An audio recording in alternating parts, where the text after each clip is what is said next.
Hi, this is Jeff Curto, and welcome to episode number 186 of Camera Position, the podcast about the creative side of photography.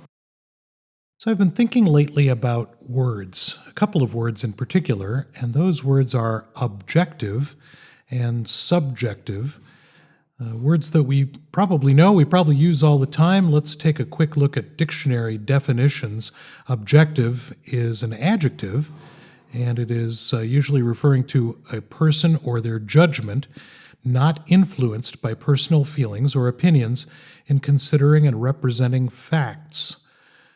So we try to be objective and impartial.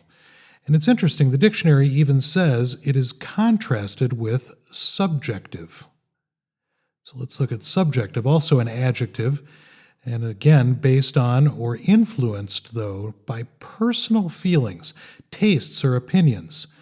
The example they give is his views are highly subjective, or there is always the danger of making a subjective judgment. And the dictionary even says that this is contrasted with objective.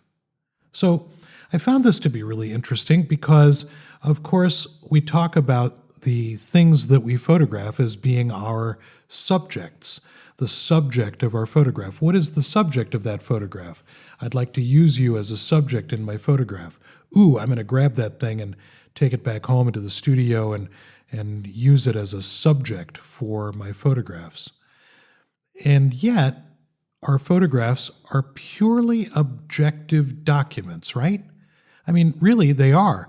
They are pictures of the thing, whatever that thing is, and they are done in a way with the camera's objective eye, making pictures that are purely objective, that have no influential aspect to them. Or do they? Because when I make a photograph, I have a few essential controls.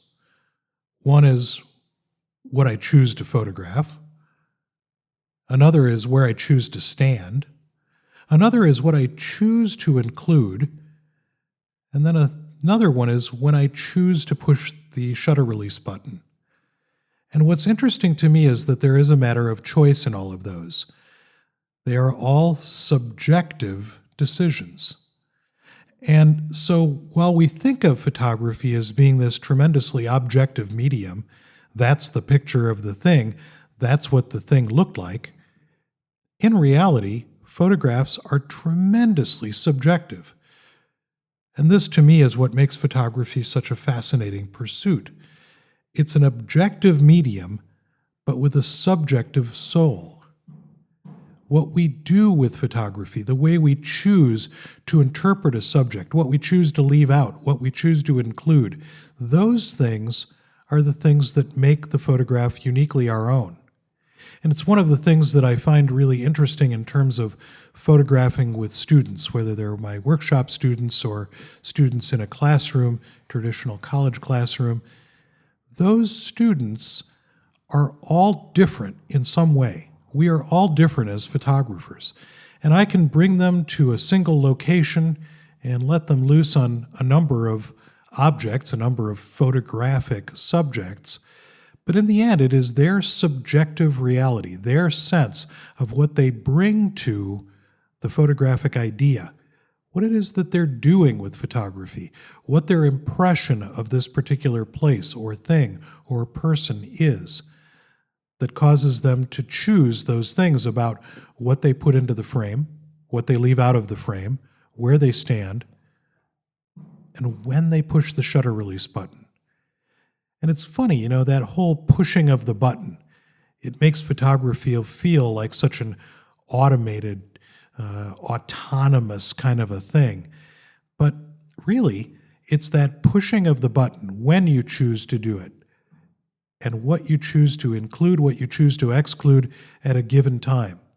So one of the things that I work on with students, and one of the things that I work on for myself, consistently, constantly, always asking myself, what it is that I'm trying to say.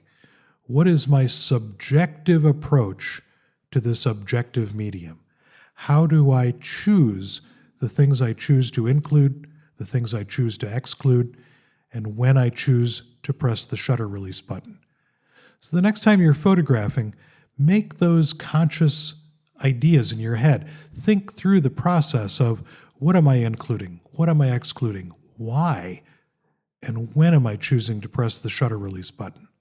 In some cases, with objects that aren't moving or light that's not changing, there will be no difference in pressing the shutter release button one moment over another.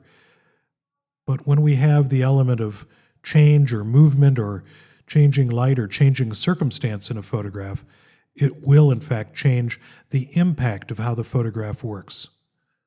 So think through your subjective choices in this objective medium that we call photography. Thanks for joining me, and I'll see you next time on the next episode of Camera Position, the podcast about the creative side of photography.